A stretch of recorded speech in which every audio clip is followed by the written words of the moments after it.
right, good afternoon, everybody, and welcome to another episode of Soulful Sunday. I am your host, Hakeem Orrett, and in this episode, we're going to talk with Principal of Beulah All Age, Beulah Infant, now Beulah Infant, and Primary Mrs. Nadine Gayle-Little. She's here to share her story. But before Mrs. Little comes on, we have to interact with our viewers for just about some minutes and then we move on to the next segment of the show. So, our theme for today is being a leader. And so, I'm going to ask Matthew Wright to just turn on his microphone and let us have a little conversation before Mrs. Nadine Little comes on. Good Mike, check. afternoon to you, Matthew. Thank you for joining the show. How are you? Good afternoon. I'm doing well. Mic check 1, 2. I'm just making sure I'm sounding somewhat decent on here. Awesome. So, Matthew, have you ever been in the position of being a leader, and which position was that? Hmm. Well, Mhm, I would like to say yes, mhm, and that would be in within. Okay, I would like to say that it is in within the media team at my church, my local church, the Orange Seventh Day Adventist Church. Where since a lot of us, so us senior members, we will mhm, be heading off to school, like in a wee little bit, and we have a few trainees in the various departments. So you have like those who work in the audio and us in video room, and then for me, no specifically graphics. No, I'm like the senior graphics man, oh, basically. okay. So And you're. Mhm, I have a couple of trainees who are interested in pursuing graphics, graphic mhm, design, and all these things. So I basically would like to say that I am a leader in that, right? Because I have to guide and mold these young folks mhm, to assume the position when I am unavailable at mhm, that time. And their performance is going to be a reflection on me as a leader because I am the one that they look to for guidance. So, mhm. yes, yeah, that's the answer to my question. To your Oh, question, actually. thank you, Matthew. So, serving in this capacity, how is the experience going for you? Uh, the songwriter says prison is not a bed of roses, but I'm Definitely. gonna put a spin on it and say leadership is definitely not a bed of roses. Uh-huh. Why did you It, say so? because it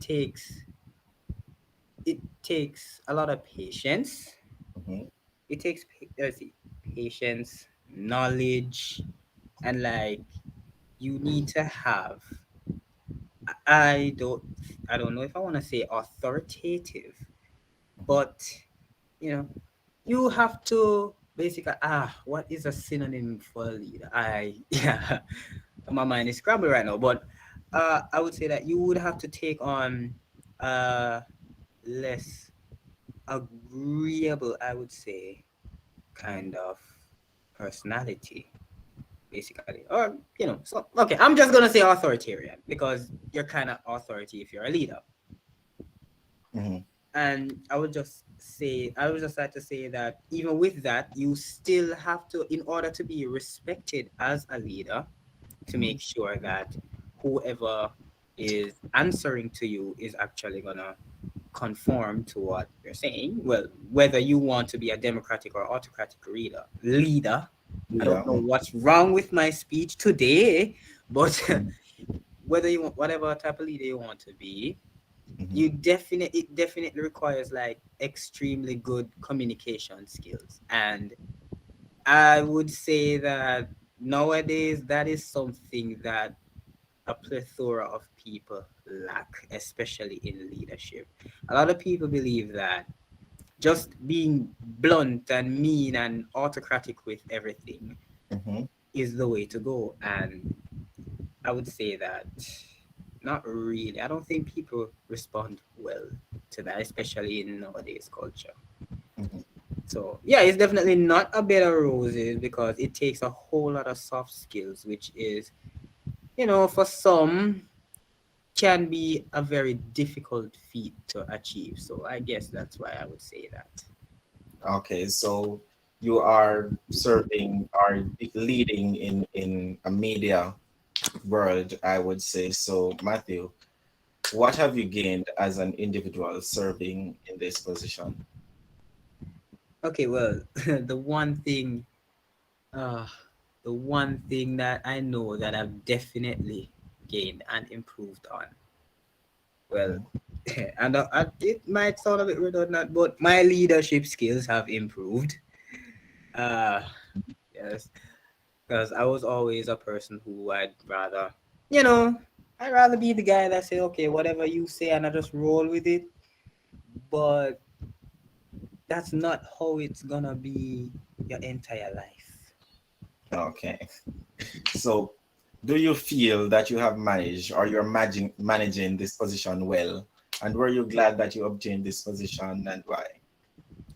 Uh, I am actually feeling very proud of my trainees because I think I in see something wrong with my speech. I involuntarily Mhm. helped them to gain a sense of intuition where to say, okay, if Matthew doesn't send the poster or the title at Mhm. this specific time, I guess it is my time to do something in case he is unable to. And that is something that really surprised me because I just guide them in what to do and the standard that the church media teams Mhm. have in terms of photographics, certain things to do. And when I see that, because there are some nights when I am making a poster or thumbnail for the church and it takes a while to get the exact effects I want. And then I just randomly see one of the younger folk, they just send in a thumbnail and I say, here's my little piece. And I just look at and I say, wow, look at that. Here is somebody being effective because of what I taught them to do. And it gave them the sense of urgency and Mhm. did I say intuition? It's not that word is an intuition, it's initiative. The word is initiative, right? They have Right. that initiative Mhm. to put something forward in case the boss doesn't come through at this specific time. Mhm. And it has me feeling very confident that they are going to excel because Okay. of God Mhm. and also because they had me as a leader. So yes. Awesome. Awesome, Matthew. Thank you for joining the show. And I hope you continue to serve well in the graphic designing, position. It suits you well, Matthew. Many thanks, my brother. No problem. Thank you for joining the show again. All right, so Mitzi Morgan, good afternoon to you. And thank you for joining Soulful Sunday. How are you this afternoon? Good afternoon. I'm quite well, thanks for asking. Awesome. So, Mitzi, have you ever been in the position of being a leader? And which position was it? I have in various a lot I've had a lot of experience. One Hmm. of which is church. Let me just use that one. Being a leader is no easy task, I must say, Hmm. because there's a lot of criticism that comes with it. People think that, oh, once you do something, you have to do it that way. Hmm. There will always be criticism. However, during those times, being in that position, you have to know the difference between being a leader and a Hmm. manager, because most persons are actually managing something and not leading. Because if you lead, it's different from managing, but the process, it can be long and tiring. However, at the end of the road, when you see that your fellow, I don't want to say like members are disciples, because we're more like a family, right? Hmm. Once I noticed that they're actually growing, and that to hear them saying that you're a role model, that does something to the heart, where it's like, oh my gosh. But yes, it's a very tiring, Hmm. rewarding at times, but just just to know that there's a difference between leadership and a Hmm. manager, because people sometimes think it's the same thing. And that would be my one two and my experience. Okay, so what have you gained as a person serving in this position? To listen, to stop Mhm, and listen. Not you might go in there thinking that, as a leader I want this to be done, but there are other persons with much better, way better ideas than you. So mhm, just listen and know each the strengths and weakness of each person, because you don't want to put someone in, for example, graphics, and you know that Matthew, as you said, would be the best in that. You have to put them in their strong suit so that the work mhm. can be done much better and of good quality. So, Mitzi, do you feel you're managing this position well? And were you glad that you obtained this position and why? I Well, feedback, it wasn't what I think, it was what others actually think, to be honest, Hmm. in my case. At first, I think that I was letting everyone down, but at the end, they showed me, and it's good to reflect. So, based on reflecting and hearing the feedback of other persons in it, yes, I'm no longer in that position leading. I'm leading something new, but that's still Yeah. an undergoing project. But that one I can say stands out the best right there. So it's, yes, I've learned a lot, and that would be it for that question. Awesome. That is it. Thank you for joining Soulful Sunday this afternoon, Mitzi, and thank you for participating. Thanks for having me. Okay, no problem. So we are moving on to the next segment of our show where we will be conversing with our guest, Mrs. Nadine Little, Principal of Beulah Infant and Primary. So good afternoon to you, Mrs. Little. How are you? Thank you for accepting. Good afternoon, Orrett, and I must thank you for the invitation. I am very well, and I look forward to chatting with you this afternoon. Awesome, Miss Little. Mrs. Little, sorry. So, Miss Little, what was life like as a high school student and university student? Um, those were some wonderful years. Mhm, Some of my best memories um, would be from as early back as high school, mhm, and looking back, I did not make the most of the opportunity at either high school or university. I must tell you that. I wish you know, what I know now, I wish mhm, I knew then. I wish I'd valued the time more, but I did enough to get me through. mhm. And I didn't do badly. I did well, fairly well.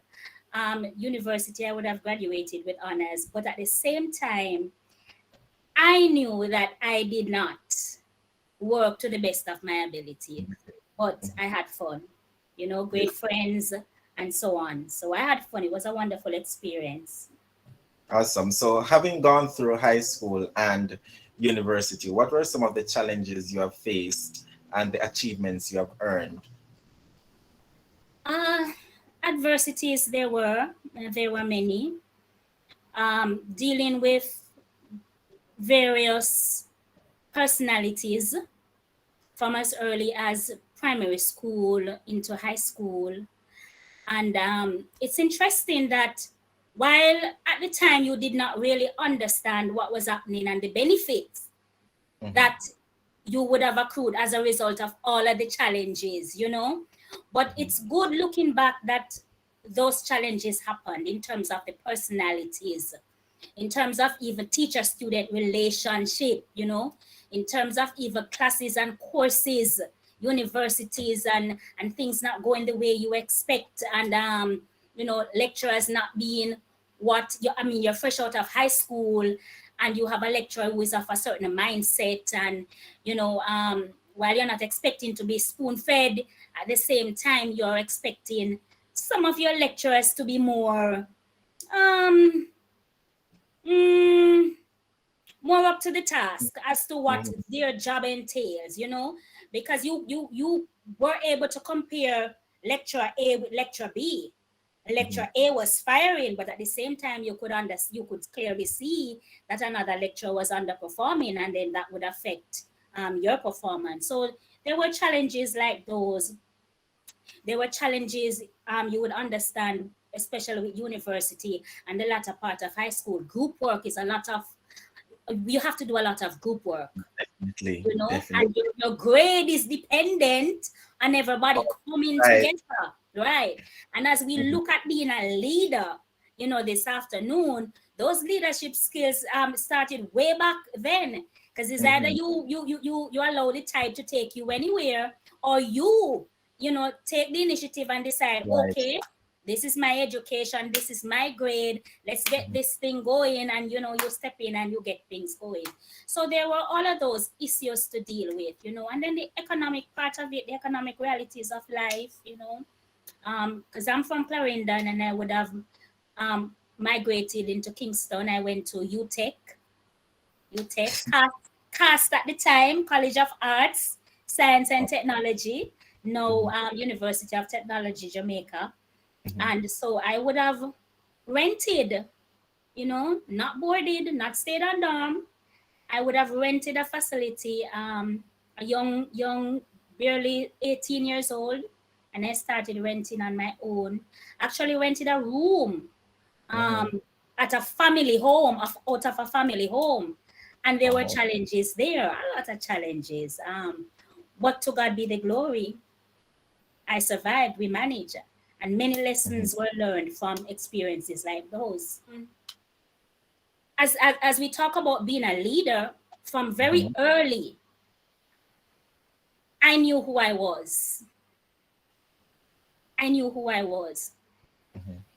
I had an understanding of me, what I wanted, what I liked, what I will accept, what I won't accept.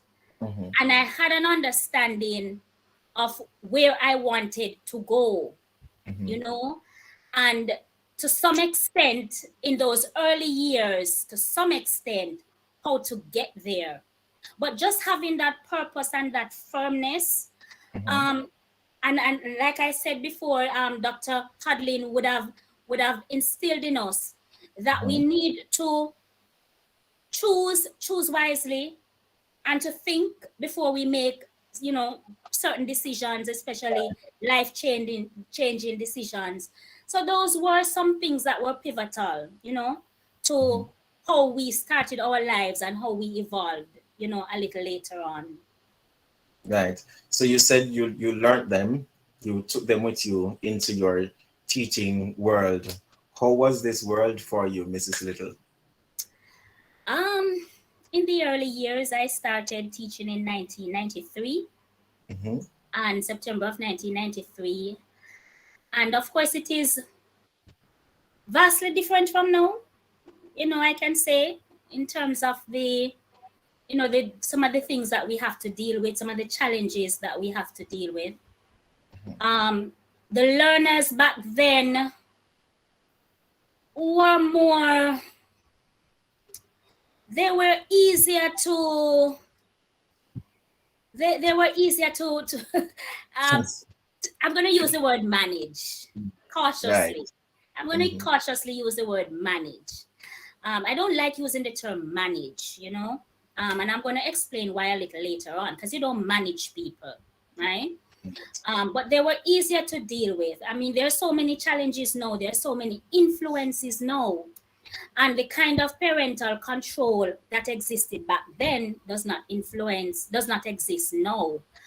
Mhm. And because it doesn't exist the way it did back then, it interferes with how you are able to have more of the kind of control that you would want to have over the learners, because the parents will come in and will want to interfere too often, a little bit too often, on issues that, as an educator, and not just an educator, but as a loving, concerned adult, you know exactly what you need to do, and how to do it, and you really want parents and society on a whole to trust you as an educator, that you know what you're doing and that you're on the right path.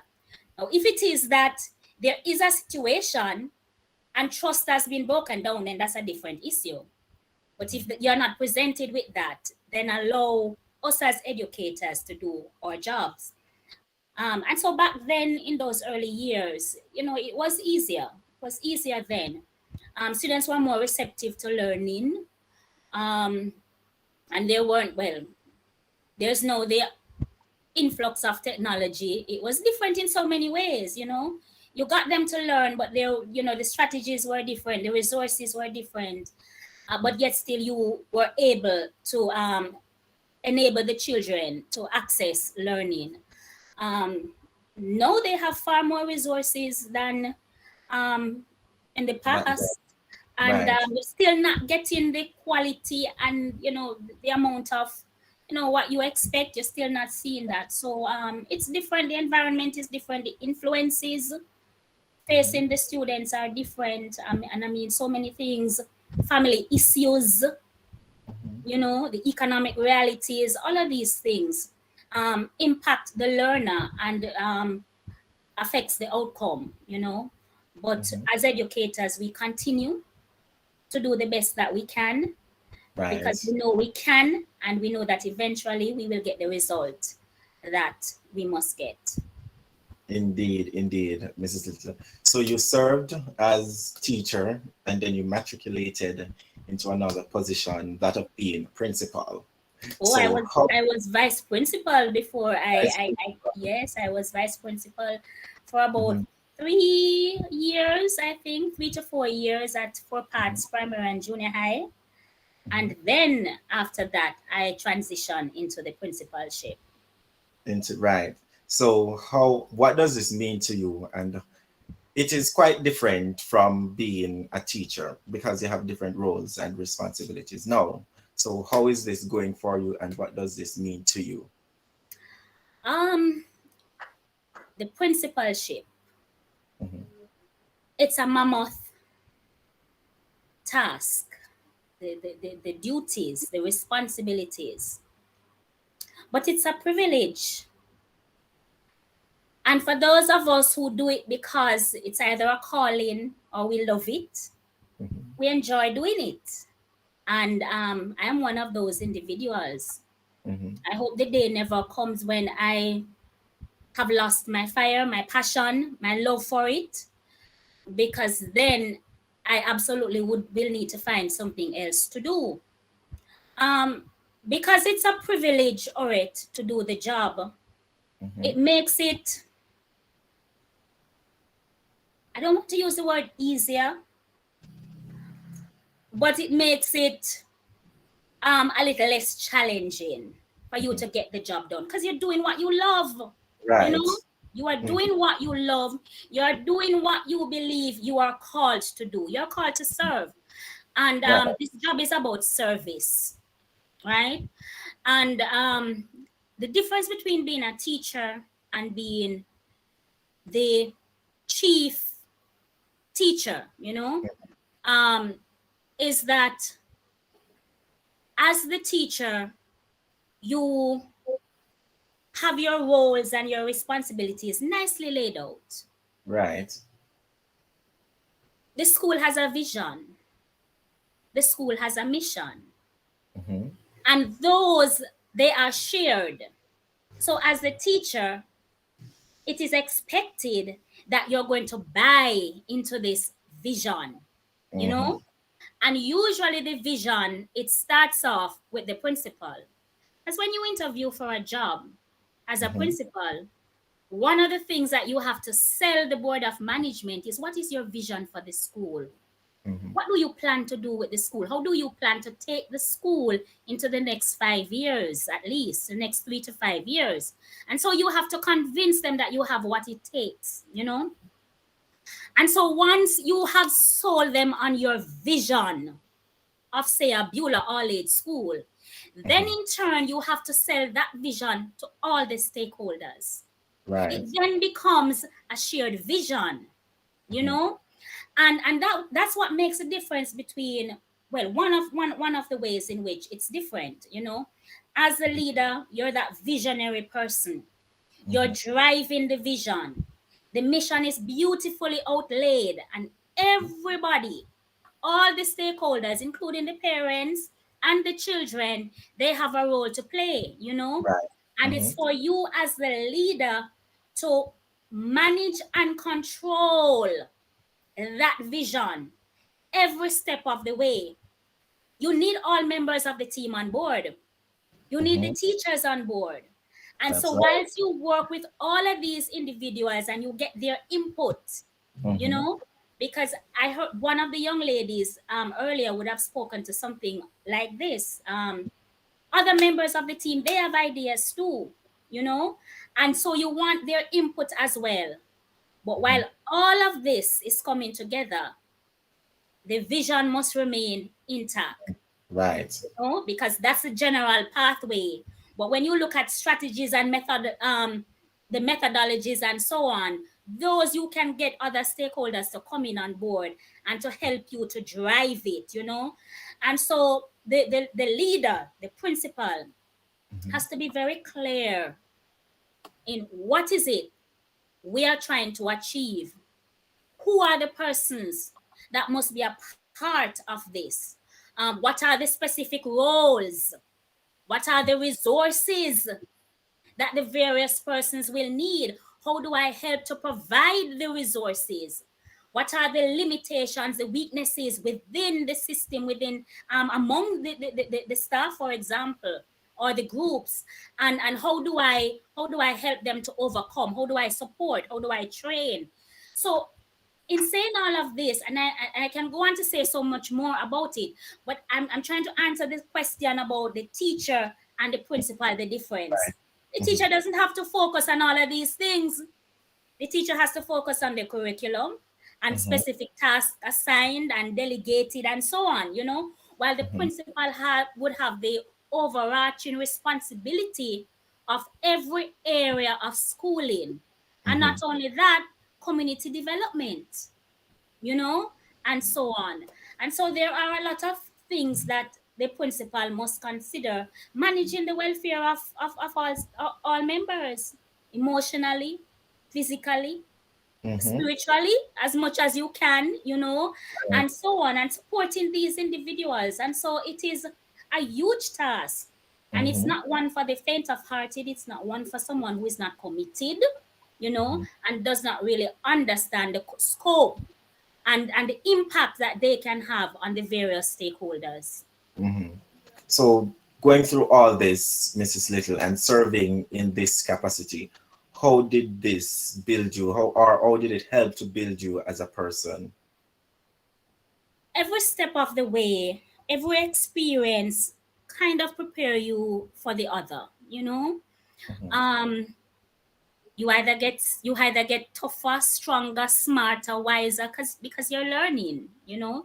You're learning from the various challenges, you're learning from the adversities that you would have gone through year after year, and working together, and the kind of support that you get or the kind of support that you don't get, you expect to get, all of these shape who you are, you know. Do you lose hope, or do you dig deeper within yourself, you know, and try to build yourself more, extend your network?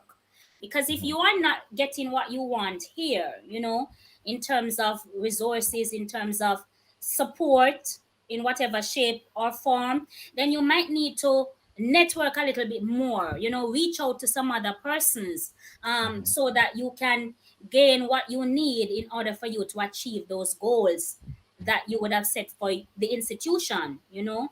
And so what adversities do, you know, it really they build you, Mm-hmm. they prepare you for greater. Is like, as a Christian, each challenge, each what is it now, each Temptation. temptation is not the word I'm looking for. Mm-hmm. Each spiritual warfare that you go Right. through, it strengthens you, you know, after you would have gone through it with prayer and fasting and God's guidance, and it strengthens you for the next one that is to Right. come. And so that is what the adversities and the challenges that you will encounter as a leader will also do for you. You Mm-hmm. grow, you benefit. The team will also grow. And because you're working together, you grow stronger. So it's not just the principal alone now, because if you're big on teamwork, which you must be as a leader, because it's not just about you. As a Right. matter of fact, the greater you are as a leader, is the less you are seen and the more the team is positioned forward, Right. And so the team now you gain more respect because the teams, they get to see you in a different light.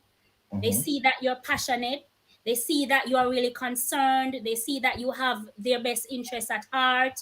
They see that you really want this to happen. And there are instances when the team will do the work, maybe just for you, Our principal wants this.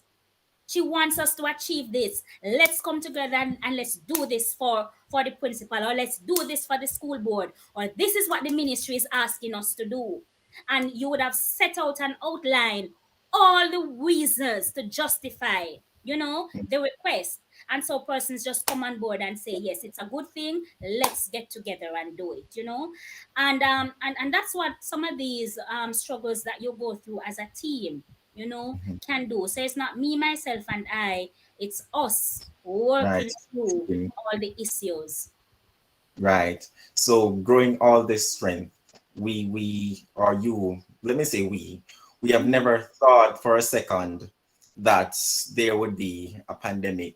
There would come such disease that will cause us to be shut up in our homes, Yes. inside, and all of the things that comes with it. This is it. Mhm. So during this ongoing pandemic, what are the ways in which you are successfully navigating issues as a principal of Beulah Infant and Primary? I tell you, Orrett, when the pandemic started in March of 2020, and we were told that, we would have to, you know, do this online, thing. I'm using the thing now because back then we really didn't fully understand the whole Right. concept and scope of online. But quickly we had to learn. Quickly we had to learn. We had to learn about the different technologies that are out there available to us, and how to use the G Suite, for example. But I didn't know how to use nowhere on what Google Meet. Google Meet, right? Yes, I didn't know about all of that prior to pandemic, and scores, hundreds of other teachers island wide. And so the pandemic, while it has brought so many negatives into our lives, it has also done so many positives too, Right. and for education, it has really stepped up the mark where education is concerned, because we are back face to face, but we're not going to set aside all the technologies and all of these wonderful things that we would have benefited from, because now we see how useful they are in the learning space, and so we will continue with that. But to go back to your question, in the pandemic, how did we manage? um I can honestly tell you that I remember calling the team to a meeting, calling the staff to a meeting, and saying to them that this is our situation. Mhm. We have to go online with the students. We had to look at what we had, what we needed, Mhm. who was ready, who wasn't ready, who was skilled, and who could begin to do some amount of training and teaching and assisting others, so that we could begin, to help each other. So we started off with the WhatsApp group, because that was the easiest thing for everybody to start teaching Right. with. So we made sure that every class there was a WhatsApp group, and then we had to learn the rudiments now of the Google Classroom, and so of course we have to give thanks to the Ministry of Education too, to JTC, the Jamaica Teaching Council, and there were other groups that came on board, and they would have done a lot of teaching and training, for teachers island wide, to enable them to be equipped to navigate, these different platforms. And so our teachers were able in short time to be able to introduce the children to all of these and to be interacting with them in the different space. So they could Mhm. choose during the course of a day whether to be how much time to spend in a Google Meet session, to tell the children when to go to Google Classroom, what will be Mhm. there to expect, and so on, and when to use the WhatsApp group and so on. And then there were some other educational tools that they were using as well in the online space. Now, Mhm. all of this took time, and teachers struggled. Yes, teachers struggled because there will always be persons who gravitate and take onto it easily, like a fish to water. And then there would always be those who struggle, with the technology. But eventually, Mhm. everybody got with the program. And what I like about my team is the synergy, the unity, the Mhm. ability for one to see the weaknesses and to reach out and to help. I Mhm. remember we had a teacher who, when she was trained by the Jamaica Teaching Council, she scored 100% on her test. Look at that. Yes, it was absolutely perfect. And Mhm. she was called to become a tutor, and Mhm. so she was helping now to tutor teachers across the Mhm. island. So we had that resource right within our reach right there, so we tapped into that, Mhm. and she was a great asset to helping us. And there were other teachers who learned, as well. And so she, along with some others, were able to help the rest of us to navigate the Mhm. online space. But I must tell you that one of the things that made us very successful during the pandemic, we Mhm. sat and we decided, I mean, it can't be easy for the children to sit before a laptop or a tablet or a cell phone and just be Right. looking and listening, like you and I are doing right now. And Right. so we wanted to give them a richer learning experience. Mhm. And so, I said to the teachers, what about recording some of your lessons and sending them to the students, whether by WhatsApp, whether by putting them into the Google Classroom, send them short, snippets of lessons, and then have the children respond by even sending you something by way of video. Mhm. And I had a handful of persons who, yeah, like the idea and they started. And so Mhm. we were going strong with just a few persons, and eventually other persons saw the benefits, Mhm. and they recognized what was happening. Students were more engaged, Mhm. more interactive, they were Mhm. enjoying it. The parents too were very, very involved, because you can't be in the online space and not have the parent be a part of what was happening, especially for the younger age children, Right. because they Mhm. had to support them. And we had the infants online, because at the time we had the 3-year old, the four Mhm. year old, and the 5-year old in the infant department, right? And so Mhm. those children, especially the 3 and 4 year olds, were greatly assisted by their parents. And we have to commend the parents for that, because they had to sacrifice time, whether they themselves were doing it or they assigned a relative or a family friend to give assistance. And some parents had to sacrifice their phones. Some weren't willing to sacrifice the phone or it because they needed it for business as well.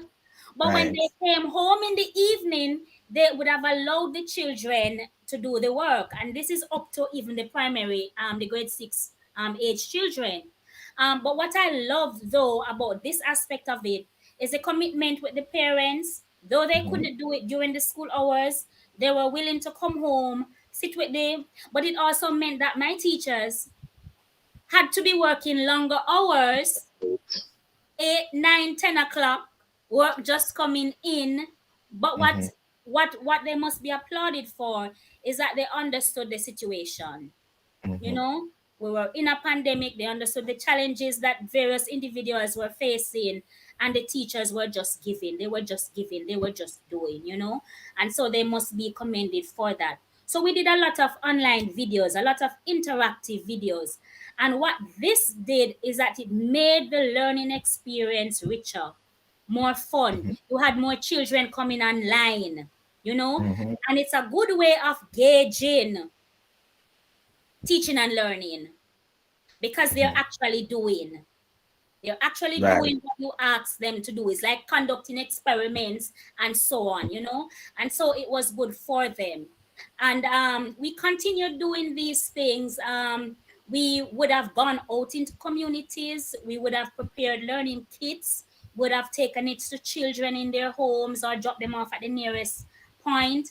And then the parents too, many were faithful in either returning them to school or dropping Mm-hmm. them off at some corner shop where we could pick them up, and then the teachers would come in at times during the week to pick up those, evaluate them and then give feedback. So a lot of things were happening during the pandemic. Children were, and I must commend my school because our children were gainfully occupied right throughout The- the pandemic. We kept them online and we kept them gainfully occupied. mhm. I could see that on the Facebook page, like Beulah was popping on Facebook, Miss Little. So going through all of this, the challenges and all of what COVID comes with, all of what the pandemic came with, did you ever felt like you would throw in the towel? Orrett, I'm gonna say never. Mhm. I am going to say never. As a leader, you cannot, you ought not to feel that way. And sometimes you might feel that way. Truth be Mhm. told, you'll feel that way because a human element will come in. But then don't even let that show. So for Mhm. me, I never had that to contend with.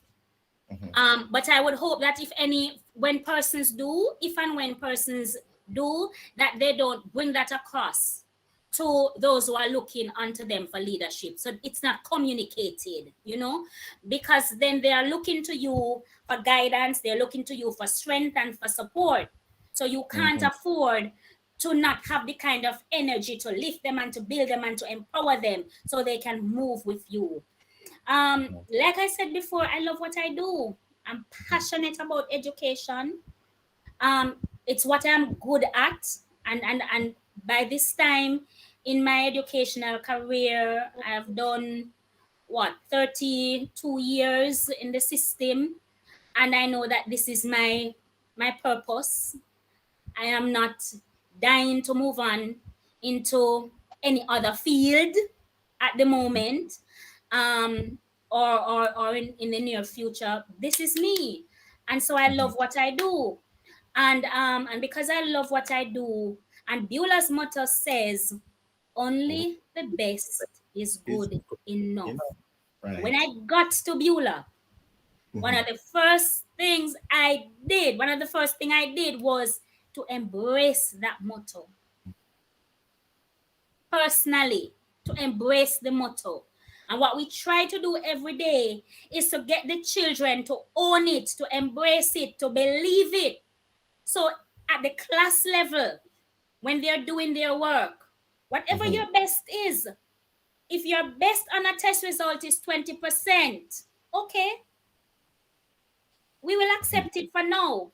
But we're going to gradually work on it, and incrementally, we're going to step you up. But it's all about helping persons to understand that you can do more, you can Mhm. give more, and Mhm. just keep trying. Just keep trying. And one of the things I try to do for myself as well as for the staff and the students is I Mhm. focus a lot on empowerment, empowering myself, Mhm. my mindset. I have to Mhm. feed my mind daily. Like you get up and you pray every day, and you Right. can't you can't pray today for tomorrow. No. You can't do one big prayer for the week and say, oh, I'm going to be so busy this week. I'm going to pray for about 2 hours today because I have the time. No. So No. every day I feed my mind with some positive thought, and I share those thoughts as well. And it's the same thing I do with the children and with the staff. So when you have that kind of positive mindset, when the challenges and the adversities come, some of those same things you can rally back on, and they Mhm. help to strengthen you and to keep you focused, right? So no, I was never at a stage when I wanted to throw in the towel. And I hope Right. to God that I never get to that stage. Because you love what you do, and when you love what you do, you do your best at what Yes. you do.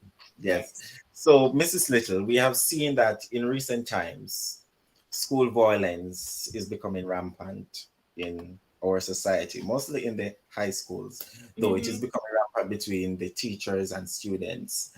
How do you think this can change, and in what way would you advise both teachers and students?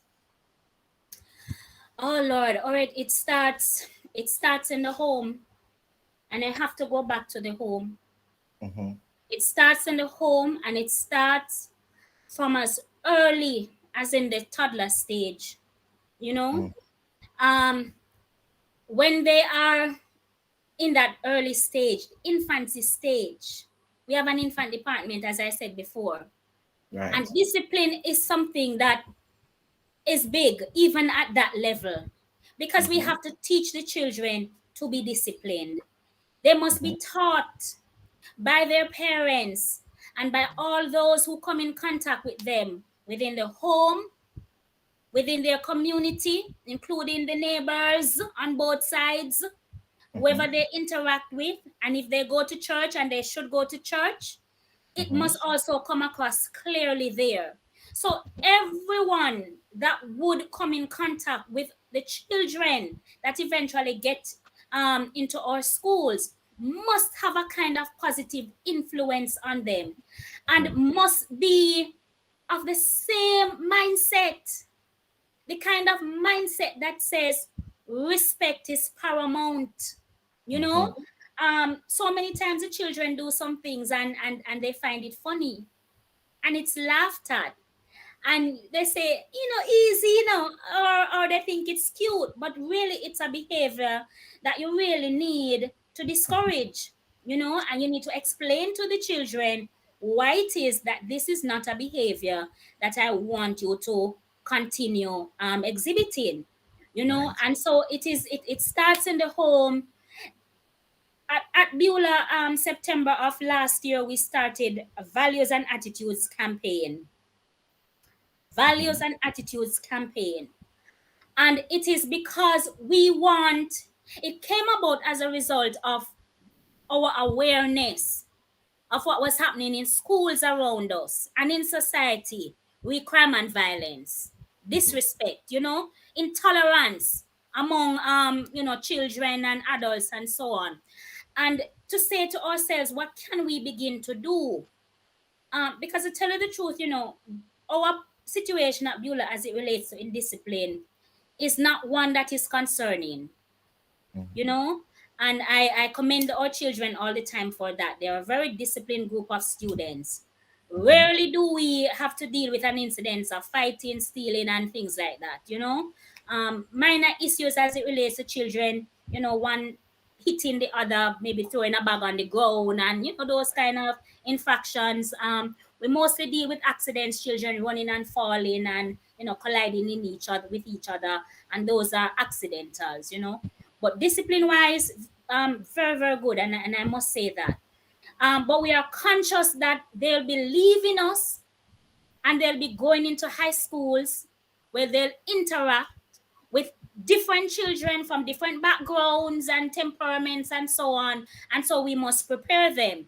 We're conscious that they go out into different communities, and they will also have to interact with other children when they are not with us. And so instilling these values and attitudes from as early as possible: punctuality, Mm-hmm. respect. I don't know, I will never ever be comfortable with a child calling a parent by first name. I'm sorry. I have a problem with it. I have a problem with it. You're either mommy or mommy or auntie this or so on. But the Paulette and the Michelle and the Michael and the Donald, no, Mhm. no, absolutely no. And too often we see these things happening, and then they think no that they can, I remember one day I was standing downstairs at school, in the quadrangle, and a Mhm. student was upstairs on the balcony, outside on the balcony. And I only heard a little voice, a cute, sweet little voice saying, "Hi, Nadine." No, this child just realized that my first name is Nadine. And Mhm. she's a sweet child, a very disciplined child, I must tell you. Mhm. But I looked up and I saw the little face. And then she gauged my response and she saw that I was like, Mhm. and she did, "Sorry, miss." you Mhm. know? And of course, I smiled at that point and I said, "No, not Mhm. Nadine for you, Mrs. Little for you." I've never Mhm. had another child calling me Nadine. Mhm. But I'm not saying that this particular child calls his or her parent, by first name at Right. home. But if I had allowed that to continue, I would have more students calling me Nadine. You Right. get what I'm saying? Mhm. So some of these behaviors as adults, we have to control, we have to monitor, we have to ensure that we have the values. We have to know the values, we have to practice them, because if we don't, then we can't transmit them. And that's where the problem is, tolerance. Many persons are not tolerant, and because they're not tolerant, when an offense is created against them, then the temper is raised, and reasoning and the emotional intelligence, that part of it is not there to help them to reason and to work through and to work out the challenges and the situations that present themselves. And so these are things that we must solve as adults among ourselves in the home. Too many of our children are exposed to the problems that the parents face, conflicts between parents and neighbors. And Mhm. then when the children come to school, already, you can know what is happening in the community, Right. because the same problem is playing out in the classroom. And so it's a lot for the teachers to deal with, because Mhm. some quality time that should be spent with teaching and learning is spent dealing with issues that we really ought not to even be looking at. And you find you have to call in both parties to say, all right, we recognize that you two parents have an issue, and and so on. But it really starts in the home. And if Mhm. we transmit the right values and attitudes to the children, and then as a school, we are also supporting, you know, and even if the home is not doing it and didn't start out doing it, as a school, for example, we have the program going on now. We Mhm. need the parents to be aware of what we're doing, so that when the children come home, they support and the education continues. And so we're hoping that the other siblings, it will be transmitted to them, because their Mhm. behavior, their lifestyle will impact the others within the home.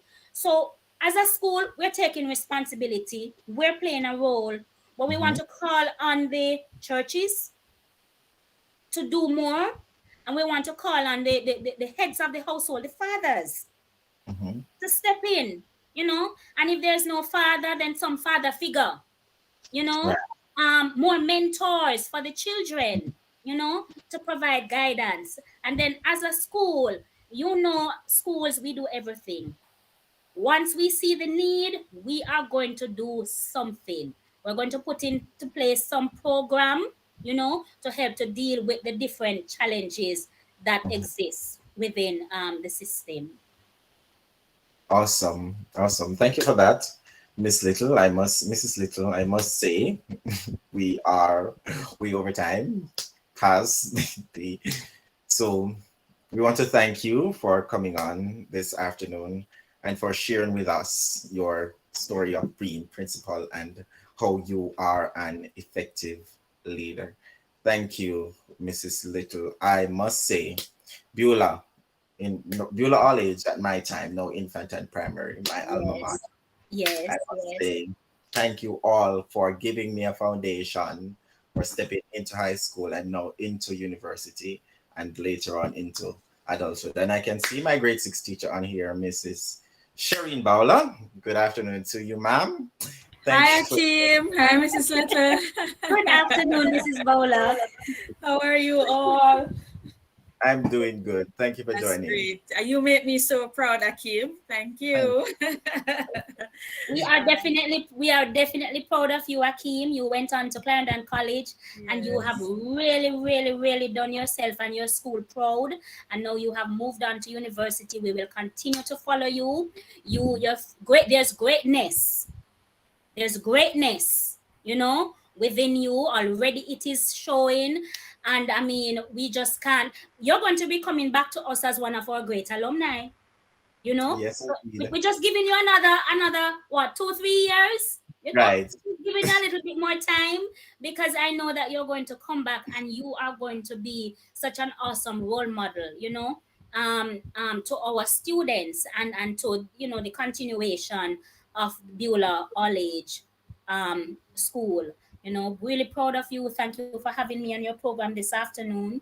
I hope that what I have shared will somehow be of great value to someone. Um, and I just want to end by saying that as individuals, if each of us should just endeavor to do the very best that we can at whatever we attempt to do, and also to find meaningful things to do, because we need to challenge ourselves more. We need to step out of our comfort zone, and we need to stretch ourselves more, because we are beautifully, fearfully, and wonderfully made, and our potential is limitless. Awesome. Thank you. Thank you. Thank you for sharing with us this afternoon. We're going to move on to our next segment. Producer, let me know if we have time. We can do a question and answer segment before Mrs. Little goes.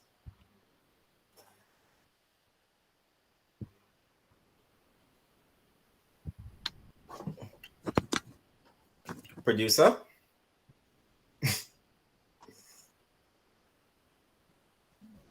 Okay. Okay. She said we're fine. Let's move on to the next segment of the show, where we will have a question and answer segment for Mrs. Little. So if you are one of our viewers and you want to ask Mrs. Little a question, you can go ahead and do so at this moment. Hello, good evening again, everyone. Are you hearing me? Yes, Mitzi, we're hearing you, Ah, Mitzi Morgan. thank you. So it has been a pleasure listening to you. I am inspired seeing that, I've been in many leadership roles and the road will not end here. But seeing that you were principal, what would you say would be one of the best and worst quality of a leader? Could you repeat the last part of it? One of the best or worst, or of being a leader? Yes, that you have observed so far. Um, it's going to be one and the same. For me, it's communication. Communication is key. I mean, there's so many traits that a leader must possess. Quite a number of them. But communication for me is key. Information must be well articulated in a timely manner, in a coherent manner to all the stakeholders, and persons must understand what you are about, what the vision is, what the mission is, what their role is. Persons must understand how to communicate to the various persons within, the team, with their colleagues and so on. Um, you have to set the tone for what communication must look like, sound like, feel like, and taste like. So if you get all of that right, you have the kind of synergy, you have respect, because out of that, you can get so many of the other wonderful traits that a leader must possess. Because with effective communication, you don't really have much of a problem where respect is concerned, you know, and so many of the other issues, you can cover them with good, effective communication. The opposite of that, when communication is poor, can you just imagine? You're not communicating well. Persons are not understanding, you know, you're not seeing eye to eye. They don't buy into your vision. They don't understand where you're going. They don't understand what their role is. You do not speak to them in a manner that they find to be very uplifting. Maybe they find it disrespectful, you know, that kind of thing. What does that do for the moral of the team? You know, our goals and objectives clearly articulated and so on. And so the strength for me, communication. Weakness, communication. Thank you.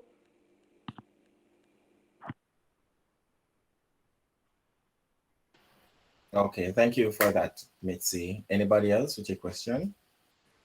Yes, I do have a question. Matthew. Go ahead, Matthew. Pleasant.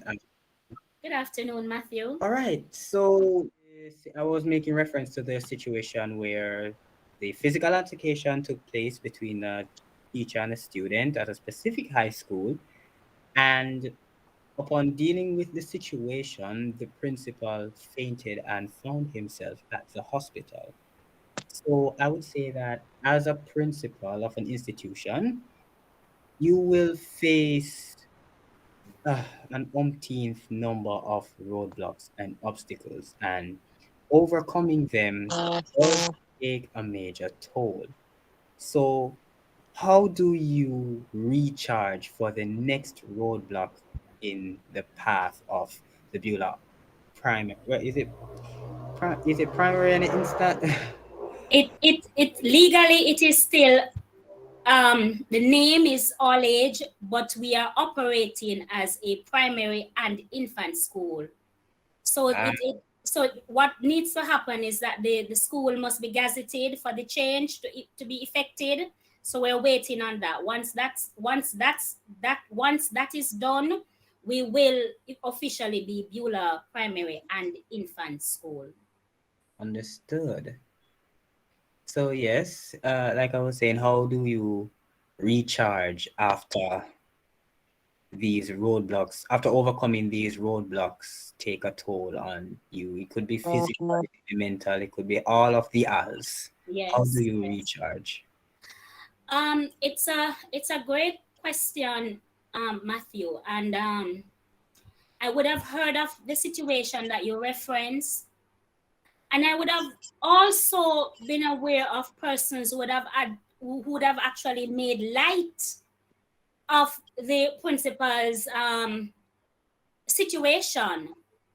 Now, I don't know what would have caused that to have happened, you know, and there are several things that could have caused him to have fainted.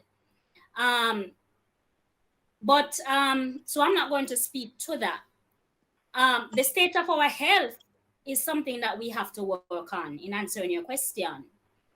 Because if we're not in good health and we're faced with the kind of trauma, for example, that Beulah would have been dealing with from in recent times with the murders of the two girls, you know, and I wouldn't just refer to it as the two girls, because the entire family, you know, all members of the family on both sides, they attended Beulah All Age School. The mother, the father, their siblings, and then the children, right? So it's an entire family that we are dealing with the tragedy with. And I mean, I remember when I got the news the morning, and we weren't sure what was happening because it was kind of iffy. We heard that a student might have died, but we weren't sure. And my teachers were crying and persons were in distress. And I said to someone, it's just up the road. Let's go up there and find out exactly what happened, you know? And I called the other team members together, my senior teachers, and I said, we're going up the road to check. hold the team together, hold the students together, keep them in until we get back. And when I got up there and I got the confirmation, I can tell you that my initial response was physical. And I'm going to use this to speak to possibly something that might have happened with the principal. I don't know. I'm not saying that. I'm just saying that my body physically responded to the situation in that my stomach felt all weak. And you know, when you're going down a hill and you're going down a hill real fast in a vehicle and your stomach kind of dip, you know, that sinking feeling, that's the kind of weakness I had in my stomach. My knees, my limbs, they felt weak, like they wanted to give way, you know. That was a physical response to the trauma, because not just was I hearing that they were killed, but I was also getting some amount of details as to how. And so that just came at you a certain way. But then, Matthew, I remember instantly, in that instant, I remember that I left the school in a state and I had to gather information and I needed to go back to the team and hold the team together and help every member to process their grief. Did I have time to deal with my own? No. Luckily for us, a psychiatrist from the University of the West Indies, and I thank her again as I say this, Dr. Jardine Spaldings O'Hara, was invited to speak to our team, I think maybe about 2 weeks or 3 weeks prior to the incident. And it was because of the number of principals and teachers that were dying, you know, and the traumatic effect it was having on all of us. So she was invited to come into our space and just meet with us as a staff and had some sessions and had a session with us. And it was very practical. And some of the things that she said to us were things that came back to me immediately that I put into practice. So I had to push all of what I was feeling in the back, push it aside. And then all of the leadership training and skills and everything, I had to bring that to the fore, march myself into the vehicle, drive to school, confirm what was happening. By then they had gotten even more confirmation, and just kind of hold everybody together. And so your health is important. Your mental health is something that as individuals we have to take seriously. Because if your mental health is not strong enough for certain state, then when you receive this traumatic news, it will have the kind of devastating impact on you. And also you must be equipped with some of these skills. What do you do when news like this hit you? How do you begin to process? I could not process and do anything during the course of that day. When I got home, that was when, as a matter of fact, from the moment I got into my vehicle and started the drive home, I'm alone by myself. Now is the time when everything is going to come back to me in a way that I can't push it aside anymore. I will have to learn. I will have to try to deal with it. And this is where your spiritual life, the kind of connection that you are supposed to have with God, would have come into play. Now, during the course of the day, you know, it was my strength that was carrying me. I was calling on my maker. I was calling on my friend to strengthen me, to give me the right words to say to my staff and to the students, you know. And I was calling on him to keep me. So when I got home now, I had the time to cry if I wanted to. I had the time to question him and say, why God? I had the time to pray, you know, all of that. And persons deal with grief in different ways. So maybe for some persons, they might need to, some persons, when you're under a lot of stress, you might need physical activity. Maybe exercise or going for a walk might be good. Maybe going out in the garden, if they have time to do something like that, might be good. Maybe watching or listening to music or something like that might be beneficial for them. It is what works for you, what you know would work for you.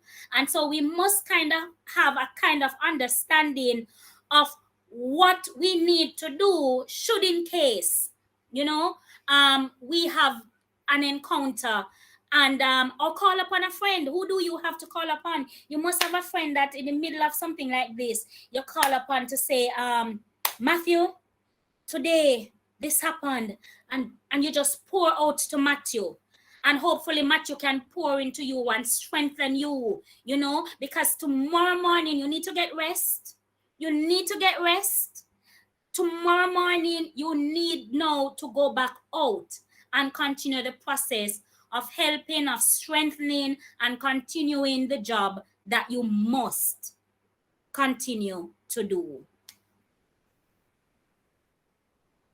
Amen. That thank you very much, Mrs. Little. That definitely answered my question. You're welcome, Matthew. Thank you, Matthew, for that question. And thank you for responding and answering Mrs. Little. I must tell you, the death of Rafaela and Charlene, Charlie, it's right. yes, and Shane, yeah. It's something. And I knew they were promising students of Yes, Beulah Oil. yes, They were, yes, I can attest to that for sure because yes. they are my cousins. So I know for sure that they are Really? from, they Okay. are My condolence to you, Hakeem. I didn't know that. thank Yes. you. So Wonderful girls. Wonderful girls. wonderful. The next doctor, lawyer, journalist, Yes. whatever it may be, Yes. they were Yes. promising students. Mhm. But that's that. It happened. So we just have to try to accept it and move on.